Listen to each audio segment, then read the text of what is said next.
শ্রী গুরুদেবের মহিমায় শিল গুরু মহারাজ বলেছেন যে সদ্গুরুর লক্ষণ বলতে গিয়ে বলছেন তস্মাৎ গুরু প্রবর্ধতে জিজ্ঞাসু শ্রেয় উত্তমম শব্দে পড়ে না নিষ্ণাত ব্রহ্ম পূর্ণ উপাশ্রয়ম। আচ্ছা, কেউ সমস্ত শাস্ত্র জানে, পাণ্ডিত্য আছে, প্রশ্ন করলেই তার উত্তর দিতে পারে, এটাই কিন্তু গুরুদেবের শুধু লক্ষণ না। কারণ আমার মতো অনেক দুষ্টবুদ্ধি মানুষ, তারা বিদ্যা শক্তির দ্বারা, তাদের ব্রেন স্মৃতিশক্তির দ্বারা সমস্ত শাস্ত্র অনর্গল বলতে পারে। তাতে কি সে গুরু হবে, পণ্ডিত হবে? বোঝা যায় কথা বাবা?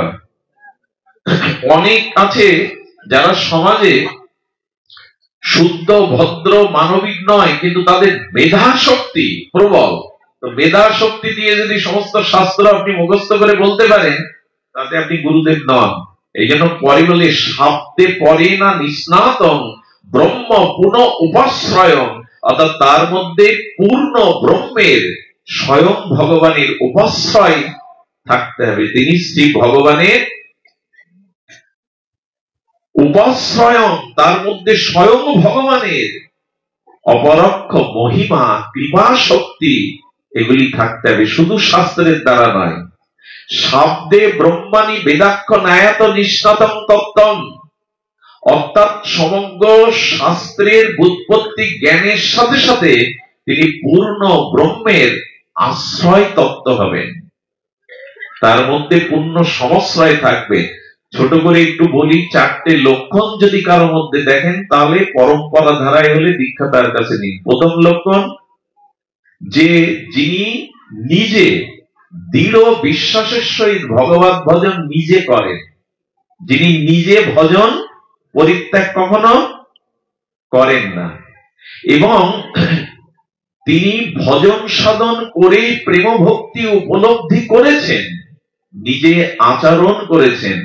দ্বিতীয়, যিনি বেদ এবং বেদের ভাগবতের গূঢ় ভক্তি সিদ্ধান্ত নিপুণ ভাবে শিষ্যের মধ্যে সংশয় দূর করে জানাতে পারেন, এবং তিনি শ্রীকৃষ্ণের অহেতুক অপরোক্ষ অনুভূতি কৃপা শক্তি প্রাপ্ত হবেন, শক্তি সম্পন্ন হবেন, এবং যিনি কাম ক্রোধ লোভ হতে মুক্ত।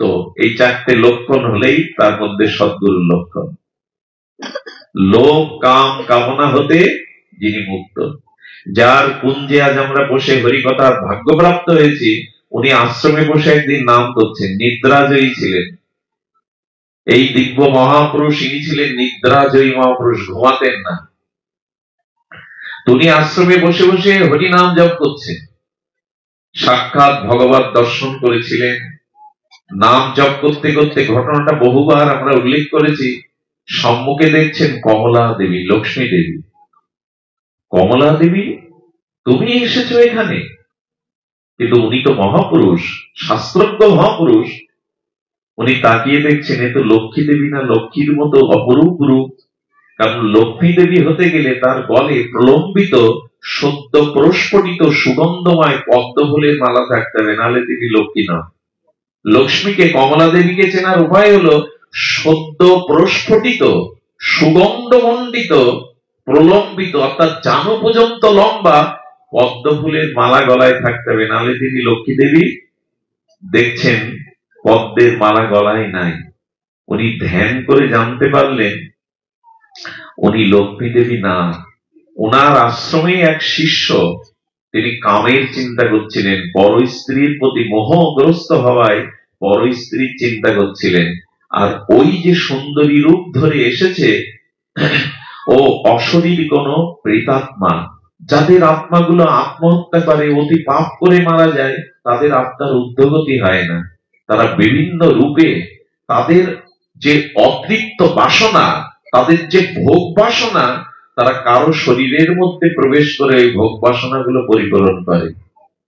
একটু কথা বলি, ভগবত চিন্তন না করলে কিন্তু ক্ষতি হবে। ভগবানের চিন্তন মনন হরিনাম আশ্রয় না করলে, নিত্য নিরন্তর সতের সাথে যুক্ত না থাকলে ক্ষতি কিন্তু হবে। কারণ এই আত্মহত্যাকারী অশরীরী অপবিত্র অতৃপ্ত আত্মাগুলো ইথাত্তরঙ্গে ঘুরে বেড়ায়। ওরা কোথায় ঢুকতে চায় জানেন? যে ভগবত চিন্তা সৎচিন্তা ভুলে কামনা বাসনা কুচিন্তায় রত, সর্বদা ভোগে রত, তারা নিঃশ্বাসের মধ্যে লোমের মধ্যে দিয়ে তার শরীরে প্রবেশ করে তার অভীষ্ট ভোগ বাসনা আপনার দ্বারা করিয়ে নেয়। মানুষ মাঝে মাঝে এমন কাজ করে বসে, কিছুক্ষণ পর শান্ত হলেই বিবেকের কাছে প্রশ্ন করে, আমার দ্বারা এই কাজ হলো কি করে? আপনার দ্বারা হয়নি। ওই অসৎ চিন্তার ফল এটি, কুচিন্তার ফল এটি। আপনার মধ্যে প্রবেশ করে অশরীরী অতৃপ্ত আত্মা তার ভোগ তার ক্রিয়া করে নিয়েছে। যেন খুব সতর্ক থাকবেন। মানুষ বাড়ি তৈরি করে ইটের উপর প্লাস্টার করে, তারপর পেন্টিং করে। কেন করে জানেন? ইটটা আগলা রাখলে নোনা ধরবে, ওতে ছত্রাক গিয়ে জন্মাবে। খালি ইট পেলে, খালি জায়গা পেলে কিন্তু ছত্রাক এসে বসবে। যখনই মন ভগবত চিন্তা হরিনাম ছেড়ে দেবে, তখন এই অপবিত্র চিন্তাটা, অসৎ চিন্তাটা আপনার স্মৃতিতে ঢুকে যাবেই যাবে, সেই আপনাকে বিপদগামী করবে। ওই যে কামের চিন্তা করছে, ও এসেছে ওর শরীরে ঢুকবে বলে, ভেতরে ঢুকতে পারছে না। কেন জানেন? বিজয় কৃষ্ণ গোস্বামী পাদপদ্মের মতো মহাপুরুষ হরিনাম করছে বসে বসে, তার সামনে দিয়ে যাওয়ার ক্ষমতা ও নাই। কিছুক্ষণ পর চলে গেল। এরকম মহাপুরুষ ছিলেন উনি।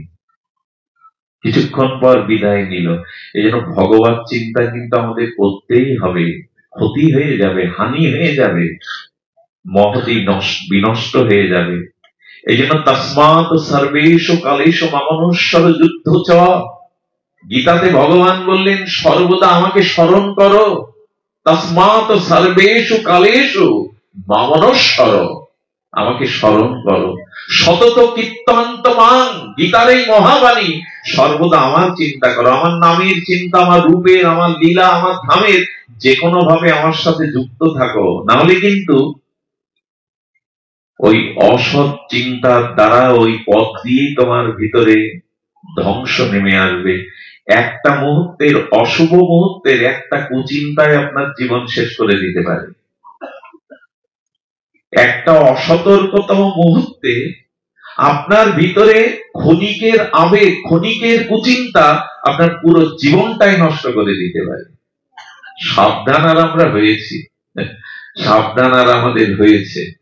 এই জন্য গুরুচরণ আশ্রয় না করলে, যদি শ্রীগুরু পাদপদ্মে আমাদের যথাযথ নিষ্ঠা রুচি না থাকে, তাহলে কিন্তু পার পাবো না। এক শিষ্য 6 মাস ধরে জঙ্গলে তপস্যা করেছে। শুনুন গুরুদেবের কি মহিমা।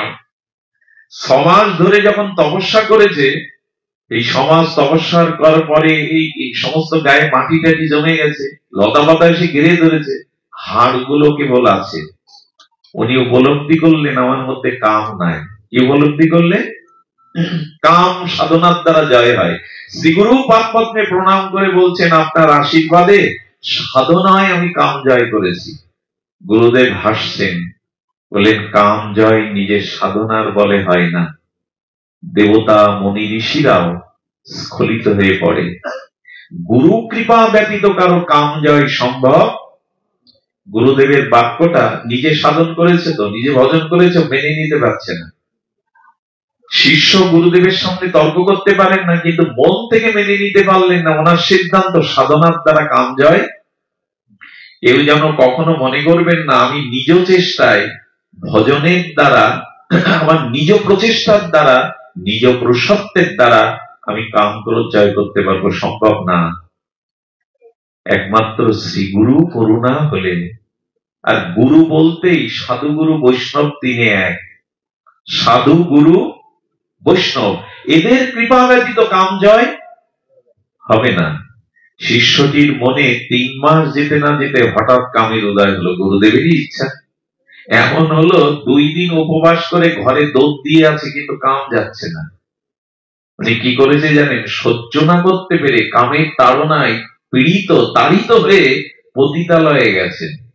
পতিতা সুন্দর বেশ ধরে তার সামনে যেমন একটা জল ফলের থালা এনেছেন, পতিতার মুখপানে তাকাবার সাথে সাথে দেখছেন ওখানে পতিতা দাঁড়িয়ে নেই, শ্রী গুরুদেব দাঁড়িয়ে আছে। শ্রী গুরুদেব দাঁড়িয়ে আছেন। দৌড়াতে দৌড়াতে উনি শ্রী গুরুদেবের চরণে সে কাঁদছেন আর চরণ ধরে বললেন, শ্রী গুরুদেব, সাধনার দ্বারা কাম জয় হয় না, হয় গুরু কৃপার দ্বারা। শ্রী গুরুদেব সর্বদা আপনার দিকে দৃষ্টি দিয়েছেন। পতন হতে দেবেন না, হাত ধরেই তিনি পার করে দেবেন। এই জন্য সর্বদা গুরু শরণ। আজকে আমাদের অর্থ বল আছে, আজ আমাদের ক্ষমতার বল আছে, জনবল আছে, এতে একটি বল না থাকলে সবই দুর্বলত প্রাপ্ত হবেন, সবই ধ্বংস হবে। সেটা কারো যদি গুরু বল না থাকে। সব থেকে বল হলো শ্রী গুরু বল। যার কাছে গুরু বল নাই, সে পৃথিবীতে অনর্থের হাত থেকে রক্ষা পাবে না। বিজয়ী হতে গেলে শ্রী গুরু বল লাগবে। এই জন্য অর্জুন সকা হলেও কৃষ্ণকে বলেছিলেন, শিষ্যাস্তে মাং সাধিমাং তাং প্রপন্নম। আমি এখন তোমার সখা নই, বন্ধু নই, আমি তোমার চরণে সমর্পণ করলাম, আমি তোমার শিষ্য, আমাকে আমার কর্তব্য জ্ঞান আলো দাও। শিষ্য শরণাগত না হলে কৃষ্ণ একটাও উপদেশ অর্জুনকে শুরু করেননি। গুরু চরণে যতদিন আমার সমস্ত সবকিছু সমর্পণ না করব, ততদিন শ্রী গুরুদেব আমাকে তত্ত্ব জ্ঞান দিবেন না। এই জন্য গুরুচরণ যথাযথ রূপে আশ্রয় করুন, শ্রী গুরু চরণে নিজেকে সমর্পণ করুন। এছাড়া দ্বিতীয় কোনো পথ নাই। শ্রী গুরু হাত ধরে অনর্থের হাত থেকে আমাকে রক্ষা করবেন, সর্বদা তাই করেছেন তিনি। যেমন ওই শিষ্যকে রক্ষা করলেন এই নিদ্রাজয়ী মহাপুরুষ, ভগবৎ প্রদত্ত পুরুষ। ভগবৎ দর্শন করে তিনি মাঝে মাঝে শ্রীধাম বৃন্দাবনে যেতেন। শ্রীধাম বৃন্দাবনে সিদ্ধ বিজয় কৃষ্ণ গোস্বামী তার এক বন্ধুর সাথে সাক্ষাৎ করতে যেতেন। ভাগবত জগতেও একজনের সাথে তার অভিন্নতা ছিল। তিনি গিয়ে দেখছেন বন্ধুটি মাথা পাড়লো, মানে মাটিতে শোয়ালো, ওই দেহ থেকে একটা বালিকা বেরিয়ে চলে গেল।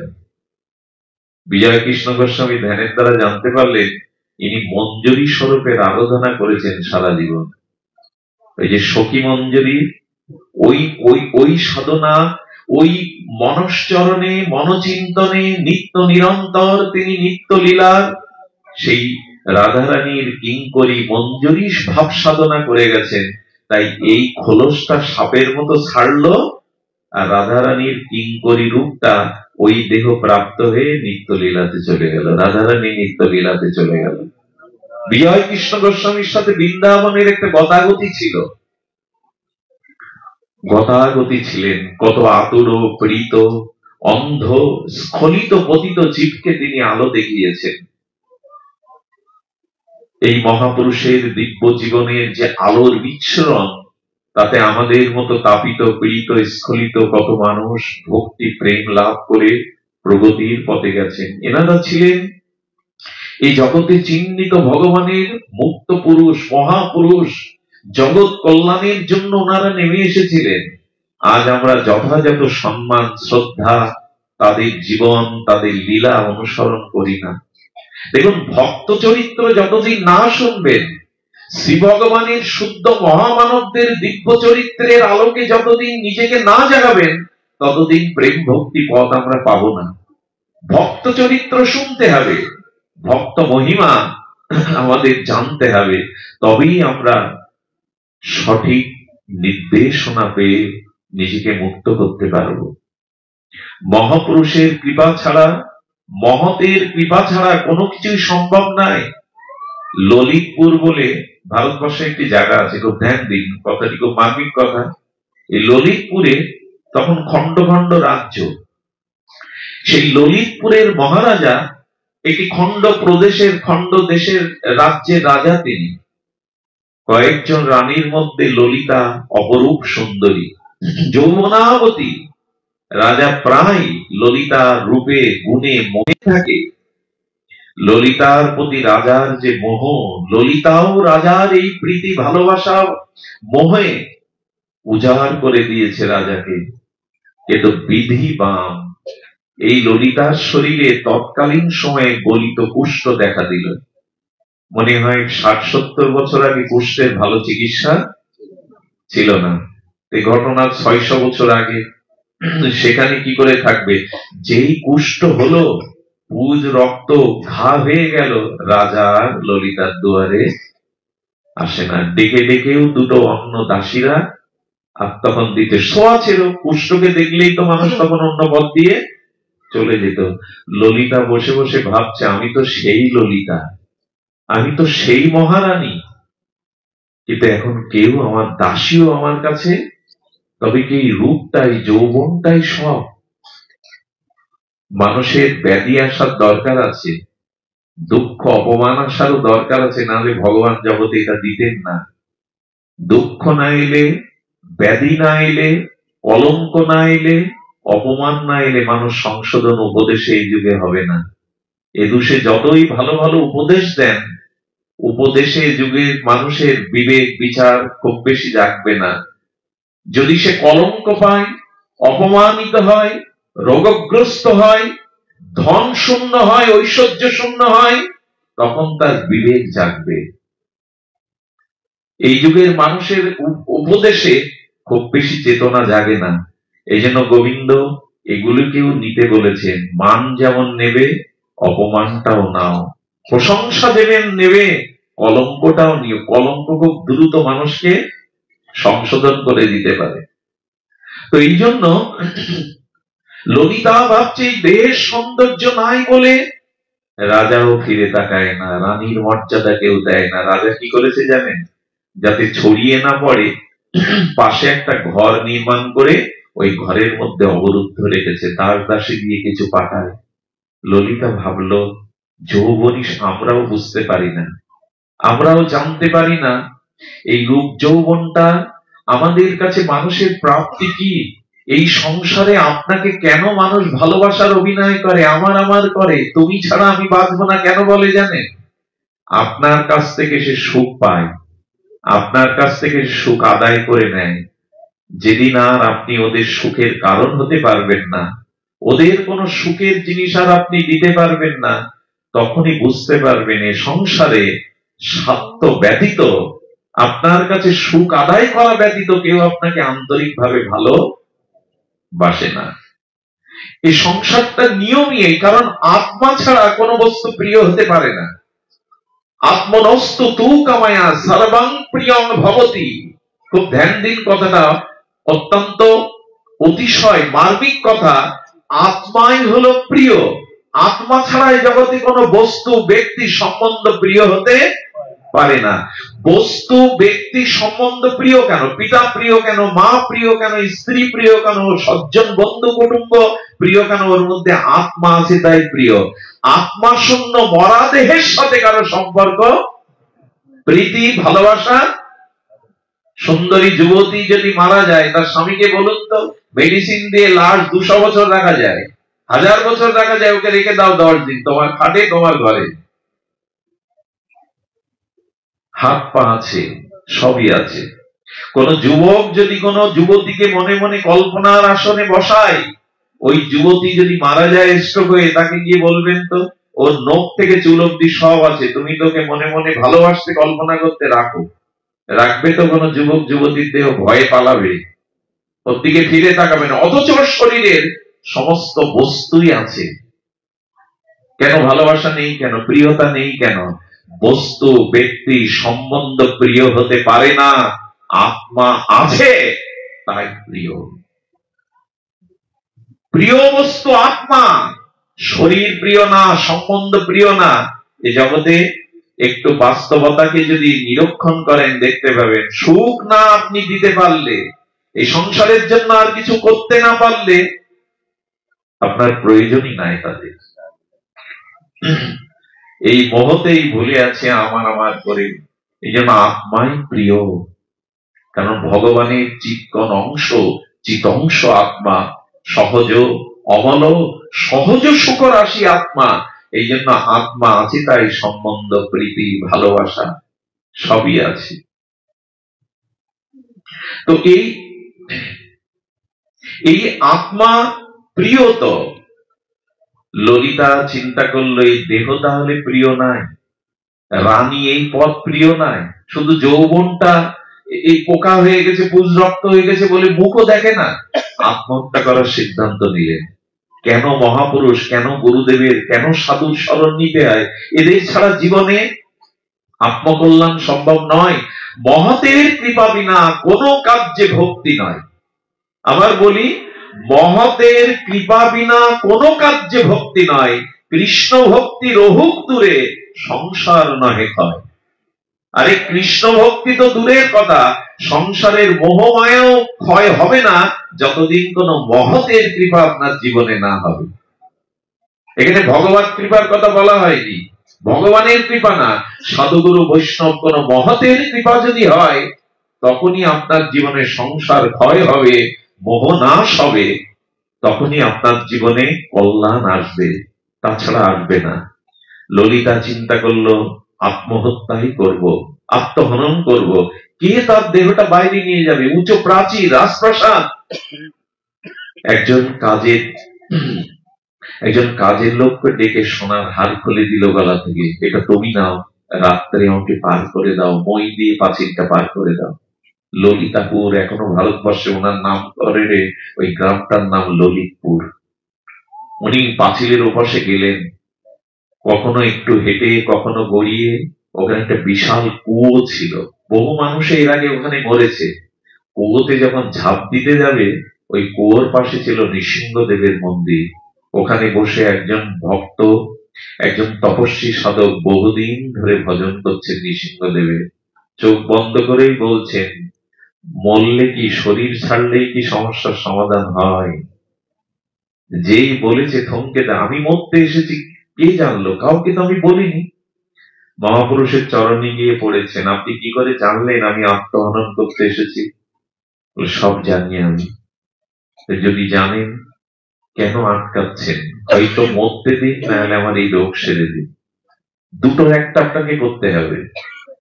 সাধু বললেন, রোগ সারতে পারি, কিন্তু একটা সত্য আছে। কি সত্য? এই দেহটা পুনরায় যখন তুমি পাবে, তখন এই দেহটা শ্রী ভগবানকে ব্যতীত এই দেহের ভাগ, এই দেহের যতদিন বর্তমান আছে সময়, দেহ অন্য কাউকে আর দিতে পারবে না। তুমি এর থেকে যৌবনাবতী হবে, এর থেকে রূপের চৌলুস বাড়বে, কিন্তু এই দেহ মন শ্রী ভগবানকে ছাড়া আর কাউকে দিতে পারবে না। এই সত্যে যদি হলো, সবাই তো আমাকে পরিত্যাগই করেছে, আর কাকে দেবে? জগৎকে আমার চেনা হয়ে গেছে, জগৎকে আমি ভালো করে বুঝেছি। কৃপা করে যদি একবার এই সুযোগ দেন, জীবন যৌবন সর্বস্ব আমি ভগবানের চরণে সমর্পণ করব। একবার সুযোগ দিন, আমি সমর্পণ করব। শুধু ভক্তগণ, উনি বললেন, কুয়োতে ঝাঁপ দিয়ে না, কুয়োর জল তুলে স্নান করো, নৃসিংহদেব কৃপা করে তোমার রোগ নিরাময় করবেন। রোগ নিরাময় হলো।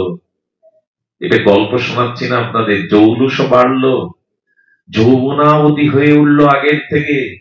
কিন্তু ঘরে গিয়ে ভেতরে হাঁক লাগিয়ে একজন দাসী রেখে ওর মধ্যে স্নান পান যেটুকু করেন, রাজা শুনেছে রানী নিরাময় হয়েছে। আমি বহু চেষ্টা করেও কবিরাজ ঔষধে পারিনি, কোন অলৌকিক কৃপায় হয়েছে। রানীর রূপ জ্যোতি দূর থেকে দেখেও বারবার করজোড়ে, ওই মোহ, ওই ভোগের লালসা। বললেন, জগৎকে আমি বুঝেছি, এ শরীর সংসারের এখন আর জগতের নয়, জগদীশ্বরের।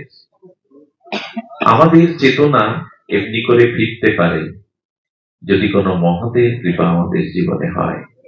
মহৎ সঙ্গ, মহৎ কৃপা ছাড়া এই জীবনে আমাদের পূর্ব কুসংস্কার স্বভাব সুসংস্কারে আসবে না। এই জন্য মানুষকে সংস্কার হতে হবে, আর সংস্কার হতে গেলে আমাদের প্রয়োজন সৎ সংস্কারের জন্য মহতের কৃপা, শ্রী গুরু কৃপা। গুরু কৃপা ব্যতীত এই জগতে কোনো কিছুই সম্ভব নয়। শ্রী গুরু পাদ পদ্ম আশ্রয়, শ্রী গুরু স্মরণ মনন। আমার কি মনে হয় জানেন, যোগাচার্য স্বামী প্রণবানন্দ একটা জিনিস তিনি রেখে গিয়েছিলেন, সেটা হলো গুরু পূজা। দেখুন, আমাদেরও গৌড়ীয় বৈষ্ণবের যে পূজা পদ্ধতি আছে, উপাসনা পদ্ধতি, ওখানে গুরু পূজা আগে করে তবে গোবিন্দের পূজা। কিন্তু গুরু পূজাটাকে বিশেষ জোর দিতে হবে। শ্রী গুরু পূজা আজকে যদি ঘরে ঘরে হতো, শ্রী গুরুর অভিষেক, শ্রী গুরুর আরাধনা, শ্রী গুরু বন্দনা, এর মধ্যে দিয়ে একটা পরিবার জেগে উঠত। আর সবকিছু নষ্ট হতে বসেছে জানেন। আজকে সমাজ বিবর্তনে, সময়ের পরিবর্তনে আমরা এত উগ্র আধুনিক ভোগবাদী সভ্যতায় পৌঁছেছি, আমাদের সনাতন সংস্কার কৃষ্টির দিকে লক্ষ্য নেই।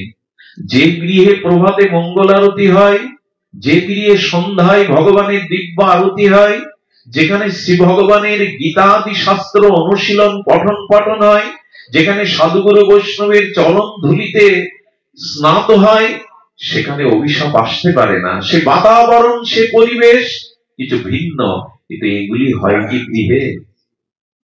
সব থেকে বড় কথা অর্জুন বলেছিলেন, অধর্ম বিভবাৎ কৃষ্ণ দুষ্টাশুকুল স্ত্রীয়। খুব মন দিয়ে শুনুন কথাটি। গৃহে যদি ধর্ম অনুশীলন না থাকে, শ্রী গুরু পূজা ভগবত উপাসনা না থাকে, তবে স্ত্রীদের মধ্যে দুষ্ট বুদ্ধি আসার সম্ভাবনা থাকে। অধর্মে বিভবাৎ কৃষ্ণ দুষ্টাশুকুল স্ত্রীয়, অর্জুনের শব্দটা গীতাতে। যে পরিবারে পুরুষরা আদর্শমুখী নয়, ধর্মমুখী নয়, সেই স্ত্রীর, সেই ঘরের সহধর্মিনী স্ত্রী বা রমণীগণ প্রায়শ দুষ্ট স্বভাবের হয়ে যায়। ভজন নেই, উপাসনা নেই তো কি? আগে যাই কাজকর্ম থাকতো, সুস্থ থাকতো। সেই মা ঠাকুরমাদের আমলের ভোর থেকে উঠে, এখন তো রিমোটের যুগ, পরিশ্রম এখন এত রোগ ব্যাধির কারণ হলো মানুষ সব রিমোটে করে বসে। কাজের লোক, মোছার লোক, রান্নার লোক সব আলাদা। বসে বসে খেলে হবে কি? রোগী তো হবে। মা ঠাকুরমারা সেই গোবরের প্রলেপ দিত, আজকে এগুলি নেই। গোবরের প্রলেপ দিত, ওই গোবরের মধ্যে এমন একটি জীবাণুনাশক ক্ষমতা আছে, ওখানে কোনো জীবাণু আসতে পারে না। আজও কোনো মাঙ্গলিক কর্মে যেখানে যজ্ঞ হবে, হোম হবে, ওখানে গোময় লেপন করতে হয়, কারণ পরিবেশটা জীবাণুমুক্ত হয়। মাটি দিয়ে, প্লেট দিয়ে ঢেকে দিতে পারলেই আমরা খুশি। মাটির ঘরে পড়ে কারো মাজা ভেঙেছে এরকম শুনেছেন? এখন তো বাথরুমে পড়েই মানুষ মারা যায়। এত প্লেট বসানো, ওইখানে পড়েই প্রায় শুনবেন বাথরুমে পড়ে গিয়ে। তার মানে কি এগুলো বসাতে নিষেধ করছি না, কিন্তু এত উগ্র হওয়া ঠিক নয়, এত ভোগবাদে থাকা উচিত নয়। অতি ভোগ কিন্তু আমাদের কালচারটাকে নষ্ট করতে বসেছে। আজকে এই জন্য ভোরবেলা যদি মায়েরা উঠে একটু মঙ্গল আরতি দেয়, ওই ঘুমন্ত স্বামী সন্তানের কানে যদি ভগবানের দিব্য প্রভাতী ভৈরবীর আগে ওই হরিনাম যায়, তাদের দিনটায়, তাদের মনে মনে সারাদিন ওই সুরটা অনুরণন হবে। প্রভাতী সুরে কেউ যদি আমার গৌরকে জাগায়, রাই জাগো, এই যে প্রভাতী ভৈরবীর আগের হরিনাম, শুধু হরিনামও যদি কেউ করে, ওই সুরটা বাতাবরণে, ঘুমন্ত সন্তানের কানে বাতাবরণে গেলেই কল্যাণ হবে। সবকিছুই নষ্ট হতে বসেছে। শুধু ভক্তমন্ডলী, সনাতন বৈদিক ঋষিরা যাদেরকে মা বলেছেন, তারা জগতের প্রভূত কল্যাণ সাধনে রত ছিল। যেমন গাভী মা, তুলসী মা, এরকম মা বলেছে না গীতা? মা, যেখানে মা শব্দটা ঋষিরা দিয়েছেন, মা তো প্রতিপালন করে। মার মতো সেবা কেউ জানে না। মা গড়তে জানে, মা প্রতিপালন করতে পারে, মা মেপে দিতে পারে। সেই মা গুলোকেই বাদ রেখেছি। তুলসী মার কাছে যাই, একটু পরিক্রমা করি, প্রতিদিন একটু জল দিয়ে তুলসীকে প্রণাম করি। কটা হিন্দু আজ সকাল সন্ধ্যা তুলসীকে পরিক্রমা করে, একটু জল সিঞ্চন করে প্রণাম করে? আরে একটা করে প্রসাদী তুলসী পাতা প্রতিদিন খেলে 60% ক্যান্সারের ঝুঁকি কম থাকে। খাওয়াই আমরা। তুলসীর গায়ের বাতাস লাগলে ও মা, ও ভক্তি দাত্রী, কজন মানুষ যায়।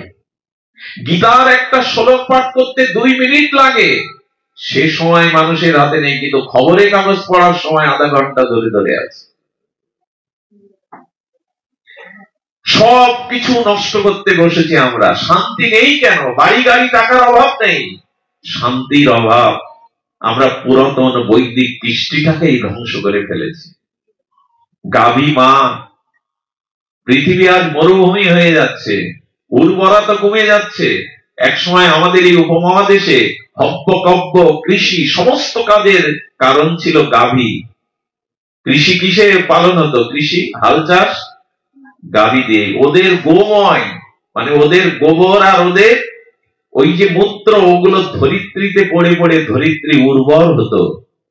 আরে এখন তো বিজ্ঞানীরা গোময় গোমূত্র দিয়ে 100টা রোগের চিকিৎসা শুরু করেছে। খাঁটি গাভীর দুগ্ধ অমৃত। কিন্তু কি হয়েছে জানেন? ওই যে সবকিছু একটা মেকি নকল হচ্ছে। এই যে ক্রস বা সংকর ঘটিয়ে যে জার্সি গরু আনা হয়েছে না, এই জার্সি গরুর দুধ সন্তানকে খাওয়ালে কোনো না কোনো দিন সে কোনো মারাত্মক ব্যাধিতে আক্রান্ত হবেই হবে। এবং শুনে রাখুন, মহিষের দুগ্ধ দিয়ে ভগবানের অভিষেক চরণামৃত কোনো পূজা কার্য বৈদিক সনাতনে হয় না। কারণ মহিষের দুধ যতই উৎকৃষ্ট হোক, সার হোক, মহিষ হলো রজগুণ বা ক্রোধের প্রতীক। গাভীর দুধ লাগবে যদি বলেন বিল্লমঙ্গল এইসব কথা রেখে দাও, এখন খাঁটি গাভীর দুধ কোথায় পাবো? ওই দিয়ে সারতে হবে, হবে না পূজা। তবে বিদেশি জার্সি গরুর সাথে সাথে যদি ওই না পান, খাঁটি দেশি গাভীর দুগ্ধটা 2 ফোঁটা ওর মধ্যে দিয়ে তবে পূজা সারতে হবে, অভিষেক করতে হবে, নাহলে ওটা গ্রহণীয় হবে না। সব কিছুই একটা মেকি করতে বসেছে। আর তাতে ক্ষতি হয়েছে কি জানেন? অর্জুন বলেছেন, ভগবান গৃহে যদি ধর্ম অনুশীলন না থাকে, গারস্থ আশ্রমে যদি ভগবানের উপাসনা না থাকে, ত্যাগ ব্রত উপাসনা না থাকে, তবে দুষ্টাসু কুল স্ত্রী ও কুল স্ত্রীগণ ভোগমুখী হয়ে যাবে, অলস হয়ে যাবে, অপসংস্কৃতিতে জড়িয়ে যাবে। আর তাতে কি হবে? তাতে বর্ণ সংকর রূপ সন্তানের জন্ম হবে, যাদের দ্বারা পূর্বপুরুষ উদ্ধার পিণ্ড পাবেই না, এবং যাদের দ্বারা এই বংশ 21 কুল নিম্নগামী হবে। মায়ের মধ্যে যদি তপস্যা না থাকে, শুদ্ধতা না থাকে, সাধন ভজন না থাকে, স্বামীর প্রতি অচলা ভক্তি না থাকে, লিখে দিয়েছে শাস্ত্র, ওই গর্ভের সন্তান কখনো আদর্শ চরিত্রবান সুসন্তান হবে না।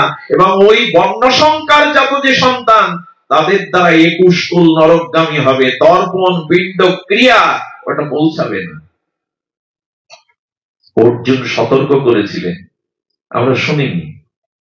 কামনা বাসনার দ্বারা, দেহ ভোগের দ্বারা যেসব সন্তান জগতে আসছে, তাদেরকে মানবিক মনুষ্যত্ব বোধে আদর্শ চরিত্রবান করে গড়ে তোলাটা এখন সব থেকে কঠিন। আমি কয়েক প্রয়োজনে বলেছি, এখন বিমান তৈরি করা, জেট বিমান, যুদ্ধ বিমান তৈরি করা সহজ, সমুদ্রের তলে সাবমেরিন তৈরি করাও সহজ, অ্যাটম বোমাও সহজ।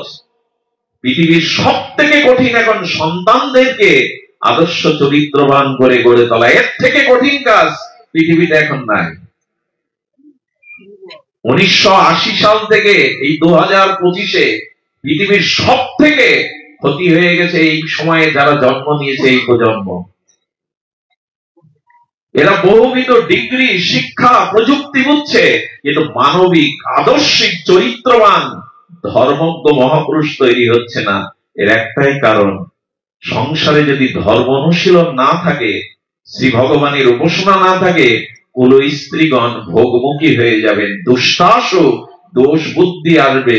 আর এই জাতীয় অভজনের মধ্যে, ভোগের মধ্যে যেসব সন্তান আসবে, তারা বর্ণ সংকর যুক্ত হয়ে আসবে, তাদের দ্বারা কোনো কল্যাণ। যে বংশে একজন শুদ্ধ চরিত্রবান আদর্শ ভক্ত জন্মায়, গোবিন্দ বলেছিলেন তার 21 কুলকে সে উদ্ধার করতে পারে। তৎ বিপরীতে যদি অধার্মিক চরিত্র স্খলিত কোন অধার্মিক সন্তান জন্মায়, তাহলে সে 21 কুলকে নরকে ডোবাবে, বংশটাকেই ধ্বংস করে দেবে। সতর্ক হন। টাকা রোজগার করা এখন কঠিন না, 3 তলা বাড়ি তৈরি করাও অনেকের পক্ষে সম্ভব, বাড়িতে 2-4টা গাড়িও রাখা সম্ভব, বছরে সবার বিদেশে যাওয়াও সহজ। কিন্তু সন্তান যদি মানুষ না করেন, ও সবগুলো একদিন আপনার জীবনে যন্ত্রণা এবং হাহাকারের কারণ হবে। কার জন্য টাকা, কার জন্য বাড়ি, কার জন্য বিষয় ঐশ্বর্য? যে রক্ষা করবে তাকে যদি উপযুক্ত না করতে পারেন, সব শেষ। একটি সন্তানই যথেষ্ট একটা বংশকে শেষ করতে, এক দুর্যোধন যথেষ্ট কৌরবদের ধ্বংস করতে। এক রাবণ যথেষ্ট লঙ্কাকে ধ্বংস করতে। আমরা এদিকে সতর্ক হই। আজকে ছেলে মেয়েকে নিয়ে আমরা যাত্রা গানে যাই, সিনেমায় যাই, থিয়েটারে যাই, মেলা দেখতে যাই, ভাগবতে আনি না ছেলে মেয়েদের। জামাই বাবু বাড়ি এসছে, শালিকাকে সাজিয়ে মার্কেট করতে পাঠাই, থিয়েটারে পাঠাই। বাবা মার হাত ধরে কোন সন্তানকে আমি কম আনতে দেখেছি ভাগবত আসরে, যেখানে মানুষের চেতনা জাগে, যেখানে মানুষ মনুষ্যত্বের পথ পায়, সেখানেই আজ আমাদের যুবক যুবতীরা নাই। হবে কি? পরবর্তী প্রজন্মের কাছে, পরবর্তী সময়ের কাছে আবেদন করা হয়েছিল, বংশে একজনকে সাধু করার চেষ্টা করো, ডাক্তার মাস্টার ইঞ্জিনিয়ার বানাও, তাতে আপত্তি নেই, কিন্তু সৎ চরিত্র, আদর্শবান ধার্মিক ভক্ত যদি বংশে একজনকে না করতে পারো, বাতি জ্বালাবারও কেউ থাকবে না, একদিন মঙ্গলের বাতি জ্বালাবার কেউ থাকবে না। দিনের প্রদীপ সূর্য, রাতের প্রদীপ চন্দ্র, আর বংশের প্রদীপ একজন সুসন্তান, ভক্ত সন্তান। সে আকুতি আমাদের আছে, সে প্রার্থনা আমাদের আছে। সন্তান কি করে পাওয়া যায় শোনো মা, সতীর গর্ভেই অতিনিষ্ঠ সতী সাধ্বী রমণীর গর্ভেই মহাপুরুষরা আসে। এই জন্য পুরুষ যদি ভগবান বা ইষ্টপানে ছোটে, আর নারী যদি স্বামী সতী সাধ্বী বনায়, তার জীবনের ব্রত হয়, ওখানেই নেমে আসে সুন্দর সুন্দর। একটা ঘটনা বলি, খুব অপূর্ব লাগবে ঘটনাটা। কেন সতী মায়ের প্রয়োজন, কেন সতী নারীর আজ জগতে প্রয়োজন, শুনুন ঘটনাটি। আপনাদের মনে আছে, গঙ্গা দেবী একবার এই কলিহত জীবের সমস্ত পাপ ধুয়ে আসি আমরা গঙ্গায়, মা গঙ্গায় স্নান করে পাপ রেখে আসি, গঙ্গায় ভরে গেল সেই পাপের পূর্ণতা। মা গঙ্গা ওই পাপ নিজের গর্ভে রেখে যাওয়া ওই পাপকে স্খলনের জন্য গেলেন পার্বতী, লক্ষ্মী এবং সরস্বতীর নিকটে। তিনজনকে এক জায়গায় থেকে বলছেন, মা আমাদের জীব যে গঙ্গা স্থানে পাপ রেখে যায়, এই পাপ মুক্ত করো আমাকে। নারদের ইচ্ছা কিছু আলাদা, নারদ তো বাধায়, আর উনি যেটা বাধান সেটা আমাদের মঙ্গলের জন্য। গিয়েই বসেছে, হঠাৎ নারায়ণ নারায়ণ শব্দ, দিব্য মাধব নাম উচ্চারণ করে বলছেন, মা গঙ্গা, হে ভাগীরথী গঙ্গা, মা তুমি শোনো, তুমি এখানে কেন এসেছো? আরে জগতে একজন মহাসতী আছে, দেবী অনুসূয়া, তার সাথে সাক্ষাৎ করলেই, তাকে দর্শন করলেই তুমি সমস্ত পাপ থেকে মুক্ত হবে, যা রেখে এসছে জীবগণ তোমাদের স্নান করে।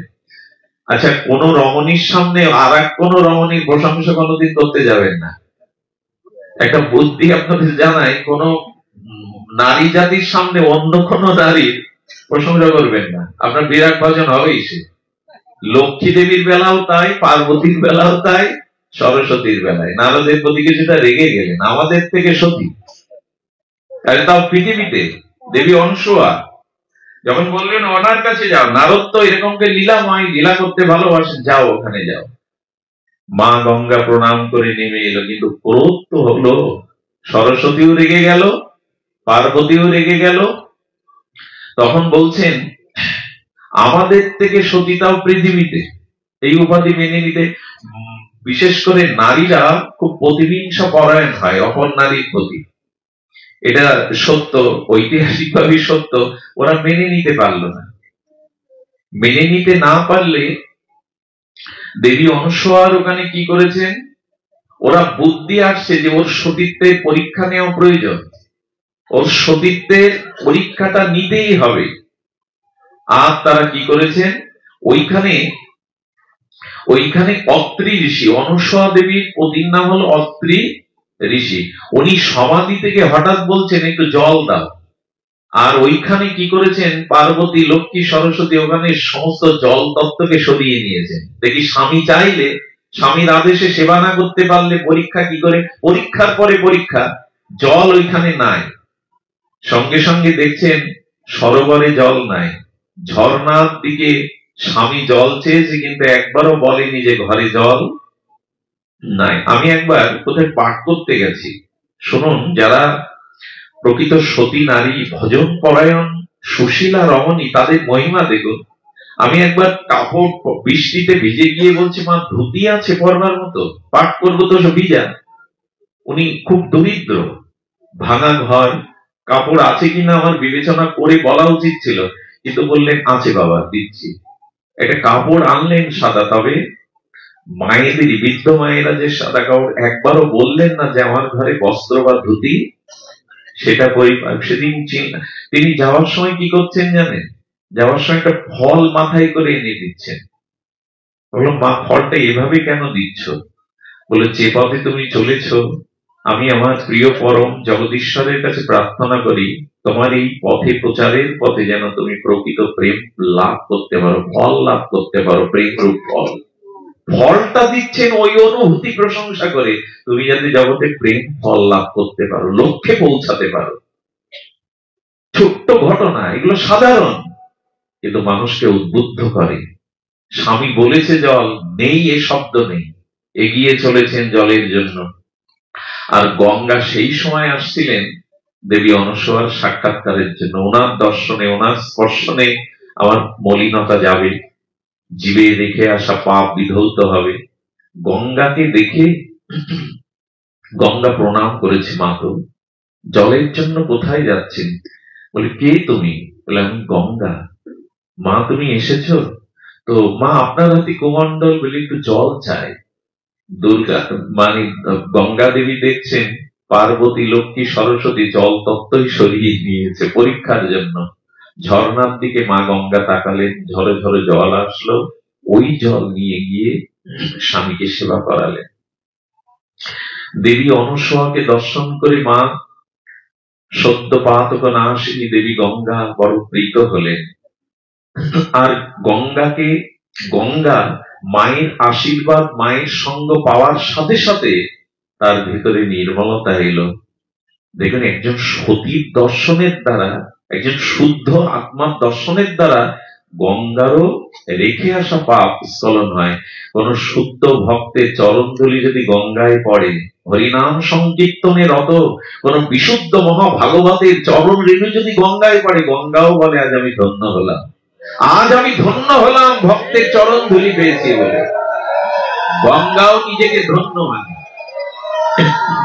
তো দেবী অনসূয়ার আশীর্বাদ পেয়ে গঙ্গা পবিত্র হলো। এটা পার্বতীর মনে, লক্ষ্মী দেবী, কমলা দেবীর মনে, সরস্বতীর মনে সেই জেদ, সেই অভিমান, ওর সতীত্বের পরীক্ষা নিতে হবে।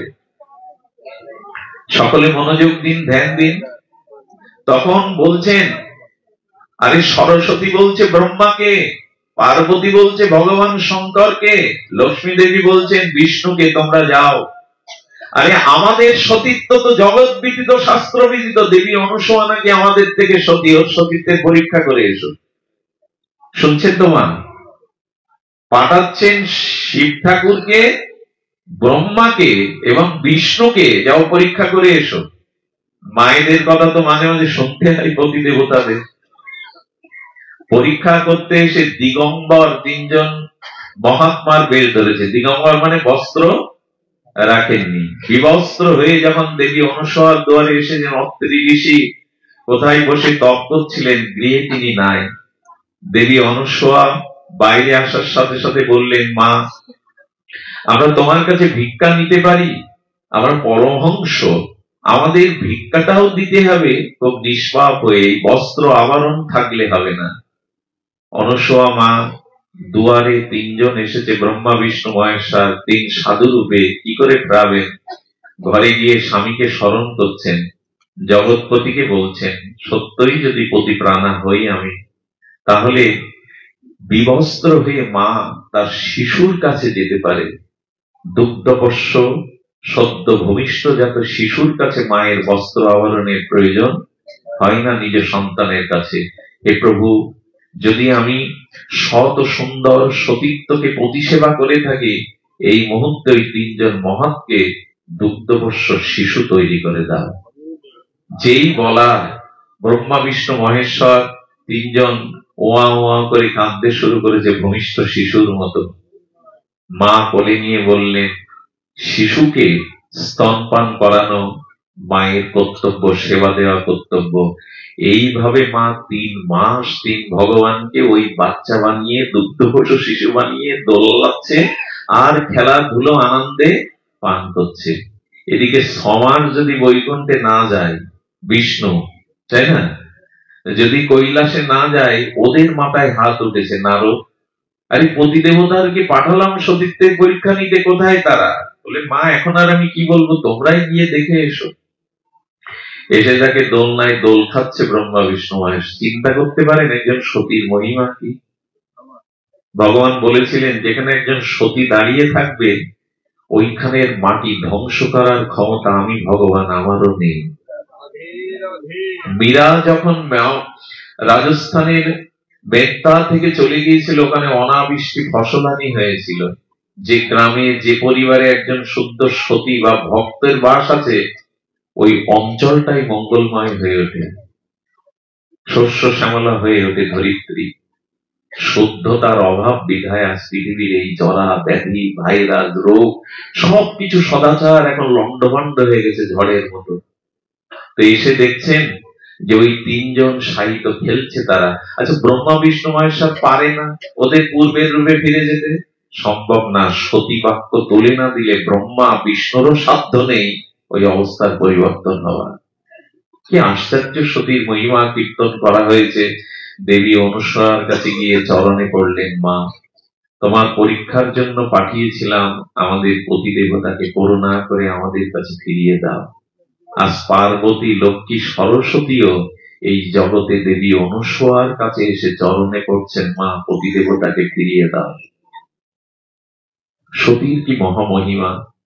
মা বললেন, ঠিক আছে পতিদেব, তোমরা তো আমার মেয়ে, আমার সন্তানদের আমি তোমাদের কাছে ফিরিয়ে দিলাম। কিন্তু যখন ব্রহ্মা বিষ্ণু মহেশ্বর যাচ্ছে, বললেন, আচ্ছা 6 মাস যে আমার বুকের দুধ পান করলে, এখানে খেলা করলে, পাড়া প্রতিবেশী মনিরা যদি জিজ্ঞাসা করে তোমার সেই সন্তানটা কোথায়, কি জবাব দেব? এক কাজ করো, তোমরা 3 জন সন্তান হয়ে আমার কোলে এসো। ভগবান শিবের অংশে এলো দুর্বাসা, ভগবান বিষ্ণুর অংশে এলো দত্তাত্রেয় ভগবান, আর ব্রহ্মার বড় ভাই এলেন এক ঋষি স্বরূপ। এই 3 সন্তান দেবী অনুসূয়ার কোলে মানুষ হতে লাগলেন। ভগবান ও সতীর কাছে পুত্র হয়ে আসতে চায়, প্রতিপালক হয়ে সতীর কাছে। এই জন্য আমি আপনাদের নিবেদন করব, বড় বড় মন্দির করছেন করুন, মন্দিরে সেবা পূজা আরাধনা, নিত্য আরাধনার ব্যবস্থা করুন, মন্দির করছেন করুন, কিন্তু গৃহটাকে মন্দির করুন, গৃহটাকে আশ্রম করুন। গৃহে যদি ধর্ম অনুশীলন না হয়, এই জাতি বাঁচবে না, এই ধর্ম বাঁচবে না। কারণ 4টি আশ্রম আমাদের, ব্রহ্মচর্য, গারস্থ, বানপ্রস্থ, সন্ন্যাস। এই গারস্থ আশ্রম হলো 3টি আশ্রমের জননী। গারস্থ আশ্রম না বাঁচবে, সন্ন্যাস আশ্রম বাঁচবে না। এত মহাপুরুষ কোথা থেকে এলো? আশ্রম থেকে, গৃহ থেকে এসেছে মহামানবরা। আজকে সিদ্ধ বিজয় কৃষ্ণ গোস্বামী, তিনিও কোন মায়ের কোল আশ্রয় করে এসেছিলেন। এই জন্য গৃহটা যদি ভজন অনুগামী, পুরুষ যদি ধর্ম অভিমুখী হয়, নারীরা যদি সতী সাধ্বী পরায়ণা হয়, ওই গৃহে যদি নিত্য নিরন্তর ভগবানের উপাসনা, ভগবত আরাধনা হয়, ওইখানে আশ্রম রূপে নেমে আসবে মহাপুরুষগণ। আগামী দিনে সোনালী স্বপ্ন দেখাবে এই সনাতনীর সন্তানরা।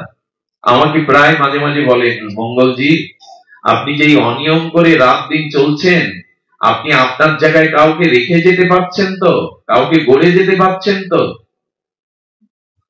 যারা যাচ্ছে তাদের পরে যারা আসছে তাদের মতো পাচ্ছি না। পুরাতনকে পাচ্ছেন কি? যারা চলে গেছে তাদের আর আমরা পাচ্ছি না। পাচ্ছি না এই কারণে, পাওয়া সম্ভব, পাচ্ছি না এই কারণে আমাদের সংস্কার নাই, আমাদের অনুশীলন নাই। এই জন্য মহাপ্রভু বারবার সতর্ক করেছেন, ছাড়ি অনাচার করো কৃষ্ণের সংসার। সংসারটা কৃষ্ণের করো, মায়ার করো না, ভোগের করো না। ছাড়ি অনাচার করো কৃষ্ণের। যেখানে হরিনাম হয় না সাধুগুরু বৈষ্ণবের চরণ ধুলি পড়ে না? যেখানে ঘন্টা কাসর সকাল সন্ধ্যা বাজালে কি হয় জানেন? ঝাঁজ, খোল, করতাল, এই দিব্য ধ্বনিতে ওখানে অভিশাপ পৌঁছাতে পারে না, কোন অপবিত্রতা সেখানে পৌঁছাতে পারে। এই শব্দগুলোর একটা মহা কল্যাণকর দিক আছে। করতাল, মৃদঙ্গ, ঝাঁজ, খোল এগুলো বাজালে না, এই পবিত্র ধ্বনির ভাইব্রেশনের দ্বারা ওখানে সমস্ত অমঙ্গল দূর হয়। সর্বমহাপ্রাশ্চিত্র যে হরি নামে, যেখানে হরি নাম হয় মহাপ্রাশ্চিত্র হয়ে যায় সেখানে। কিন্তু আজ আমরা যাচ্ছি কই? ছোট্ট করে এইটুকু বলবো, ভগবানের সমর্পণ করে জীবন চালা, এটি বলেই পাঠ বিশ্রাম করছি। জীবনের যা কিছু কর্ম ভগবানকে সমর্পণ করে করুন। যৎ করৌষি যদ নাসি যজ্জুহোষি দদাসি যৎ, যৎ তপস্যসি কন্তেও তৎপুরুষ মদার্পণম। এই অনুরোধটুকু আপনাদের কাছে, প্রত্যেকটি কর্ম ভগবানের সমর্পণ করে করুন। আপনি লক্ষ্য করবেন আমাদের সর্বকার্যেষু মাধবম, এটাই বলেছে উপনিষদ বেদ, সর্বে কার্যেষু সর্বকার্যেষু মাধবম। ভগবানকে সমর্পণ করে কর্ম করো। বিশ্বদেব অর্জুনকে অস্ত্র পূজা করতে বলছেন। বলে গুরুদেব অস্ত্র পূজা কেন? বলে এই অস্ত্রই তোমাকে বিজয়ী করবে। অস্ত্রের যদি ভগবানের সমর্পণ করে, এই অস্ত্রই মহা অস্ত্র হবে। আর এই জাতি অস্ত্রেরও পূজা করে, ভগবানের চরণে সমর্পণ করে। এই জাতি আগে মাঠে ফসল ফলানোর জন্য মাঠে হাল চাষ করতে গেলেও মাটিটাকে বন্দনা করে নিত, স্মরণ করে নিয়ে হাল চাষ করত। আরে এখনো কোন কুস্তিবীর কুস্তি খেলতে গেলে মাটিটাকে প্রণাম করে, ফুটবল প্লেয়ার পর্যন্ত মাটিটাকে প্রণাম করে মাঠে ঢোকে। এর কারণ কি? তোমাকে স্মরণ করলে, তোমাকে সমর্পণ করলে সেই কাজে বিজয় আসে, কল্যাণ আসে। ব্রহ্মার্পণং ব্রহ্ম হবি ব্রহ্মাণ্ড ব্রহ্মায়ন হুতম ব্রহ্মৈবস্তেন গন্তব্যং ব্রহ্ম কর্ম সমাধিন। সবকিছু ব্রহ্মময়, তাই ব্রহ্মে সমর্পণ করে সব কাজ করো। তুমি যা কিছু খাও, যা কিছু আহার করো, যা কিছু যজ্ঞ করো, যা কিছু করো আমাকে সমর্পণ করে করো। আরে জলে হাত দিতে গিয়ে হিন্দু গঙ্গে চ যমুনাশ্চৈব গোদাবরী সরস্বতী সিন্ধু নর্মদা জলাস্মি সন্ধিদেব করু। সকালে উদ্দীপ্ত লাল জবা কুসুম সূর্যকে দেখে তারা প্রণাম করে। জবা কুসুম সংকাশ্য মহাদ্যুতিম। তারা অন্ন মুখে নিয়ে নেওয়ার সময় ভগবানকে সমর্পণ করে প্রসাদ গোবিন্দে নাম ব্রহ্মণে বৈষ্ণবে অন্নটাও নেয়। কি করে না? হিন্দুর আদর্শ ছিল সকাল থেকে রাত পর্যন্ত যে কর্মই করবে ওই কর্মটা যজ্ঞে রূপান্তরিত হবে যদি ভগবানকে অর্পণ করে করো, অর্পণ করে করো। লোহার দোকানদার ওই চর্মকার টানতে গেলেও ভগবানের নাম করে টানে। আরে দোকানদাররা দোকানের তালা খুলতে গেলেও প্রণাম করে তালা খোলে। হিন্দুর সমস্ত জীবন কর্মজীবন ভগবানের সমর্পিত। যদি ভগবানকে অর্পণ করে নিজের জীবনটা করতে পারেন, ওটাই যজ্ঞ, ওটাই তপস্যা। এই জন্য মহাপ্রভু বললেন আমাদের খাইতে শুইতে ভগবানের নামটা রাখুন, আর প্রত্যেকটি কাজ ভগবানে সমর্পণ করুন। সেটা ঘুমাতে যাওয়ার সময়ও এবং জাগরণের সময়ও, স্নানের সময়, আহার করার সময়। দেখুন সর্বকার্যে মাধবকে মিশিয়ে নিন, সর্বকার্যে ভগবানকে সমর্পণ করে করুন। তাহলে সেই কর্ম সম্পূর্ণ নির্দোষ, ফলদানে সমর্থ হয়ে আত্মকল্যাণ করবে। তাই আসুন আমাদের জীবন, আমাদের সর্বস্ব সমর্পিত হোক, ভগবানে অর্পিত হোক। আমরা সূচনা করেছিলাম ভূমিকাতে শ্রী গুরু কৃপা নিয়ে। তো সদ্গুরুর কৃপা, মহাদেব কৃপা এছাড়া আমাদের জীবনে প্রকৃত কল্যাণ, প্রকৃত মঙ্গল, প্রকৃত আধ্যাত্মিক চেতনা আসতে পারে না। শ্রী গুরুর ছোট্ট একটা মহিমা 2 মিনিটে বলি বিশ্রাম রাখি। এই মহাপুরুষের চরণে আমাদের কথাঞ্জলি, পুষ্পাঞ্জলি সমর্পণ করে। একবার শ্যামাচরণ লাহিড়ী, এই যোগীরাজ, তিনি বর্ধমানে ডেনামাইট দিয়ে বড় পাহাড় ভাঙছিলেন। তার আন্ডারে অন্তত 100-200 কর্মচারী কাজ করছে। কিন্তু ওই ভগ্ন পাহাড়ের বিপরীত দিকে একটা গুরু গম্ভীর মধুর কণ্ঠস্বর ভেসে আসছে, দুর্গা এদিকে আয়, দুর্গা এদিকে আয়। উনি বলছেন এখানে আমাকে নাম ধরে ডাকবার মতো পরিচিত কেউ নেই, আর কে বা আমার নাম ধরে ডাকবে। ওই মধুর কণ্ঠধ্বনি অনুসরণ করতে করতে এগিয়ে গেলেন দুর্গা প্রসন্ন ভট্টাচার্য, বিখ্যাত যোগীরাজ। তিনি এগিয়ে গেলেন, এগিয়ে দেখছেন এক গুহার মধ্যে থেকে গুরু গম্ভীর সেই শব্দধ্বনি ভেসে আসছে, দুর্গা পাথরটা সরিয়ে, প্রবেশ পথ থেকে পাথর সরিয়ে ভেতরে এসো। উনি ভেতরে গিয়ে দেখলেন জটাজুটোধারী এক মহান তপস্বী আচার্য আসনে বসে আছেন। সম্মুখে আর একটা শূন্য আসন, সম্মুখে আর একটা শূন্য আসন। বলেন কে আপনি, আমার নাম ধরেও বা কেন ডাকছেন? বলেন দুর্গা আমাকে চিনতে পারলি না? ওই আসনটি তোর, ওইখানে বস। কে দুর্গা, কার আসন, কি বলছেন আপনি? বলে আমাকে স্পর্শ কর। যেই স্পর্শ করেছে, স্পর্শ অনুভূতির দ্বারা উনি পূর্বজন্মের স্মৃতি দেখলেন যে গুরুদেব এবং উনি এখানেই বসে তপস্যা করছিলেন। মহাকাল মৃত্যু এসে গুরুদেবের কাছ থেকে এই শিষ্যকে ছিনিয়ে নিয়ে যায় মৃত্যু। গুরুদেব আজও বসে আছে ওইখানে, ওই আসন পেতে আবার আসবি, আবার তোকে পূর্ণ কৃপা দিয়ে ভগবান চরণে পৌঁছে দেব, তবেই আমার স্তুতি। এই হলো শ্রী গুরুদেব। আমার উদ্ধার না হওয়া পর্যন্ত তিনি নিজেও আমার জন্য প্রতীক্ষা করবেন, অপেক্ষা করবেন। একজন চরণাশ্রিত শিষ্য যতদিন ভগবান কৃপা না পাবে ততদিন তিনি আমার জন্য অপেক্ষা করবেন। এই হলো গুরু তত্ত্ব, এই হলো শ্রী গুরু মহিমা। বংশীদার আমাদের নবদ্বীপে বংশী সেবা করেছে গুরুদেবের সারা জীবন। নবদ্বীপে বন্যা, খাটের উপরে গুরুদেবকে রেখে, খাটের উপরে সিদ্ধ করে গুরুদেবকে খাইয়েছেন। মাজা সমান, গলা সমান পিপাসার জল, শুদ্ধ জল আনতে নগরে চলে যান। আস্তে আস্তে ম্যালেরিয়া হলো, শ্বাস উঠলো, মৃত্যু কবলিত হয়ে বংশী পড়ে আছে। গুরুদেব বললে কিরে বংশী ওঠ, আমার জন্য ভোগ লাগা, প্রসাদ কর। আর কথা বলতে পারছে না। সামনে সেই মৃত্যু তাকে আহ্বান করছে মনুষ্য, বলে বংশী তুই আমায় ফেলে যেতে পারিস না, এত সেবা করেছিস বংশী, তুই চলে গেলে কে দেখবে আমায়? কথা বলতে পারছে না। গুরুদেব জপের মালা মাথায় ধরে বলছেন, জমের সাধ্য নাই তোকে আমার কাছ থেকে নিয়ে যাবে। গুরু সেবা করেছিস, আমার সেবা করেছিস, জমেরও সাধ্য নাই আমার কাছ থেকে নিয়ে যাবে।